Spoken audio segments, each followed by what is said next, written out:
आज की कसर। सारे नगर में महाशय यशोदानंद का बखान हो रहा था। नगर ही में नहीं, समस्त प्रांत में उनकी कीर्ति की जाती थी। समाचार पत्रों में टिप्पणियां हो रही थी। मित्रों से प्रशंसापूर्ण पत्रों का तांता लगा हुआ था। समाज सेवा इसी को कहते हैं।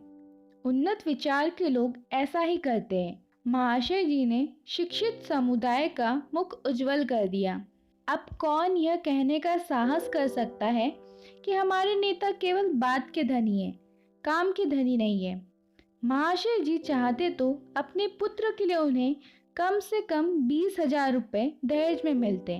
उस पर खुशामद घाटे में मगर लाला साहब ने सिद्धांत के सामने धन की रत्ती बराबर परवाह न की और अपने पुत्र का विवाह बिना एक पाई दहेज लिए स्वीकार किया। वाह वाह, हिम्मत हो तो ऐसी हो, सिद्धांत प्रेम हो तो ऐसा हो, आदर्श पालन हो तो ऐसा हो।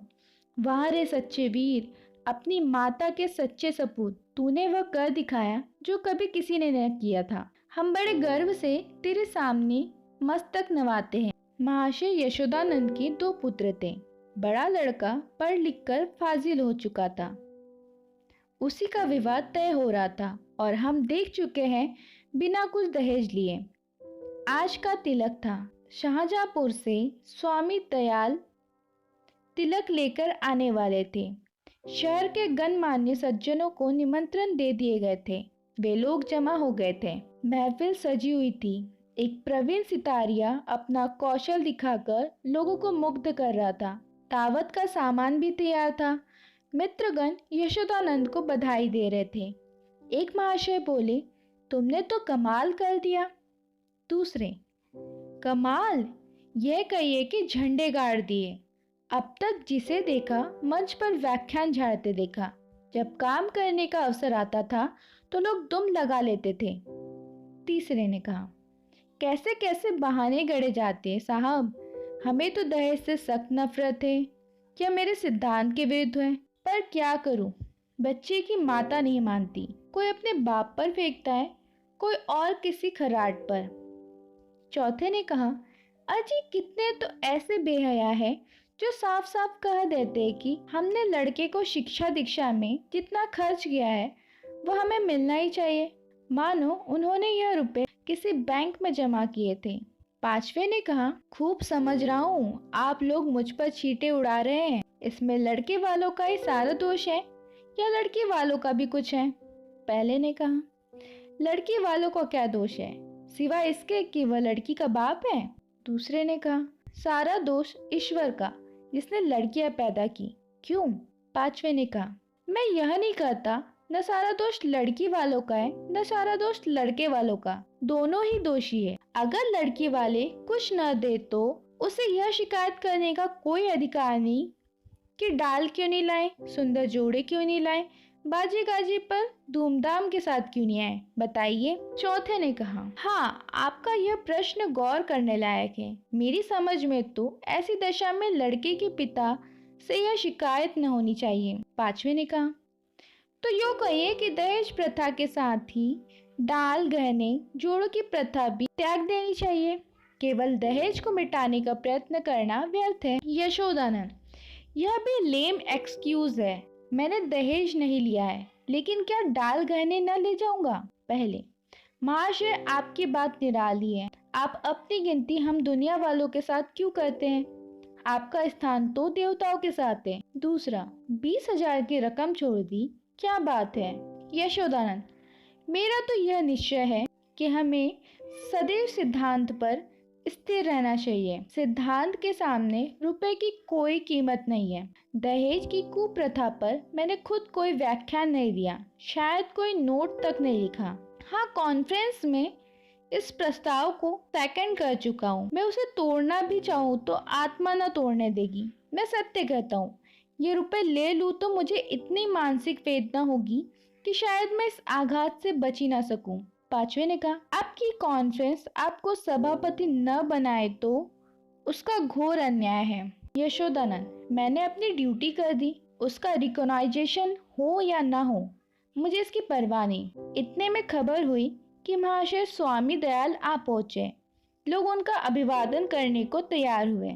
उन्हें मसनद पर ला बिठाया और तिलक का संस्कार आरंभ हो गया। स्वामी दयाल ने एक ढाक के पत्तल पर नारियल, सुपारी, चावल, पान आदि वस्तुएं वर के सामने रखी। ब्राह्मणों ने मंत्र पढ़े, हवन हुआ और वर के माथे पर तिलक लगाया गया।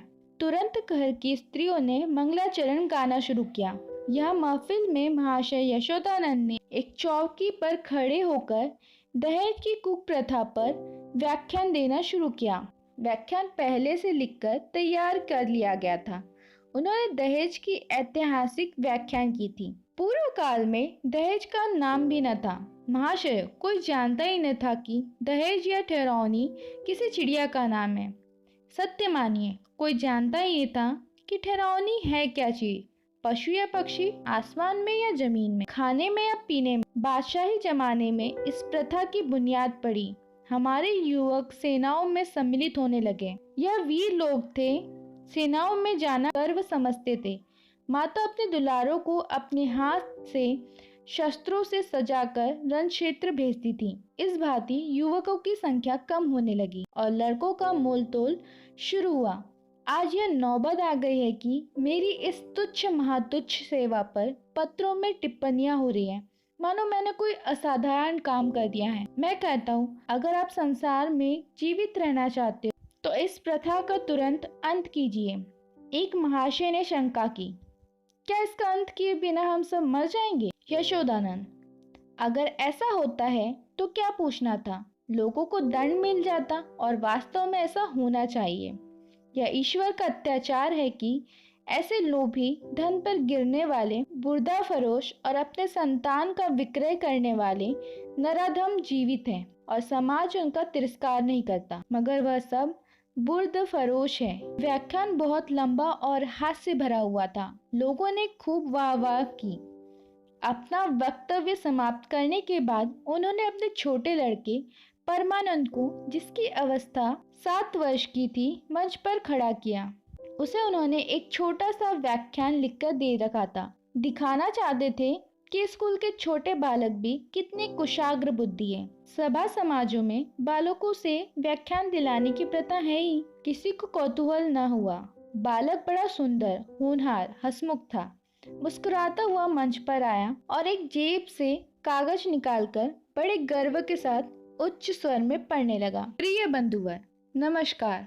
आपके पत्र से विदित होता है कि आपको मुझ पर विश्वास नहीं है। मैं ईश्वर को साक्षी करके धन आपकी सेवा में इतनी गुप्त रीति से पहुंचाऊंगा कि किसी को लेश मात्र भी संदेह न होगा। हाँ, केवल एक जिज्ञासा करने की दृष्टता करता हूँ।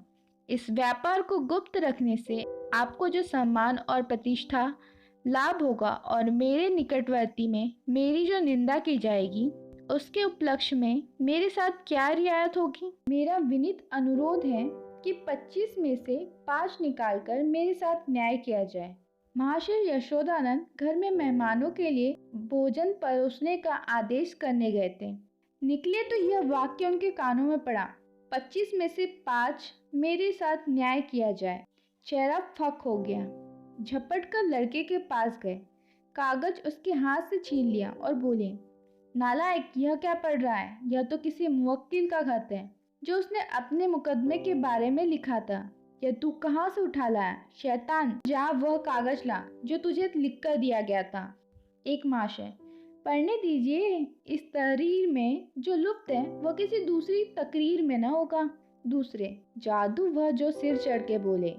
तीसरे बोले, अब जलसा बर्खास्त कीजिए, मैं तो चला। चौथे ने कहा, यहाँ भी चलते हुए। यशोधन, बैठिए बैठिए, पत्तल लगाए जा रहे हैं। पहले, बेटा परमानंद, जरा यहाँ तो आना। तुमने यह कागज कहाँ पाया? परमानंद, बाबूजी ने ही तो लिखकर अपनी मेज के अंदर रख दिया था। मुझसे कहा था कि इसे पढ़ना। अब नाहक मुझसे खफा हो रहे हैं। यशोदानंद, वह यह कागज था सुअर, मैंने तो मेज के ऊपर ही रख दिया था। तूने ड्रॉअर में से क्यों कागज निकाला? परमानंद, मुझे मेज पर नहीं मिला। यशोदानंद, तो मुझसे क्यों नहीं कहा? ड्रॉअर की खोला, देखो आज ऐसी खबर लेता हूँ कि तुम भी याद करोगे। पहले ने कहा, यह आकाशवाणी है। दूसरे ने कहा, इसको लीडर ही कहते हैं कि अपना उल्लू सीधा करो और नेक नाम भी बनो। तीसरे ने कहा, शर्म आनी चाहिए, यह टैक्स से मिलता है, धोखाधड़ी से नहीं। चौथे ने कहा, मिल तो गया था पर एक आज की कसर रह गई। पांचवे ने कहा, ईश्वर पाखंडियों को ही दंड देता है। यह कहते हुए लोग उठ खड़े हुए। यशोदानंद समझ गए कि भांडा फूट गया है, अब रंग न जमेगा। बार बार परमानंद को कुपित नेत्रों से देखते थे और डंडा तौलकर रह जाते थे। इस शैतान ने आज जीती जिताई बाजी खो दी। मुंह में कालिख लग गई, सिर नीचा हो गया, गोली मार देने का काम किया है। उधर रास्ते में मित्र वर्ग यो टिप्पणियां करे जा रहे थे। पहले ने कहा, ईश्वर ने मुंह में कैसी कालिख लगाई है कि हयादार होगा तो अब सूरत न दिखाएगा। दूसरे ने कहा, ऐसे ऐसे धनी मानी विद्वान लोग ऐसे पतित हो सकते हैं, मुझे यही आश्चर्य है। लेना है तो खुले खजाने लो, कौन तुम्हारा हाथ पकड़ता है। यह क्या कि माल चुपके चुपके उड़ाओ और यश भी कमाओ। तीसरे ने कहा, मक्कार का मुंह काला। चौथा, यशोदानंद पर दया आ रही है, बेचारे ने इतनी धूर्तता की, उस पर भी कलाई खुल गई, बस एक आंच की कसर रह गई।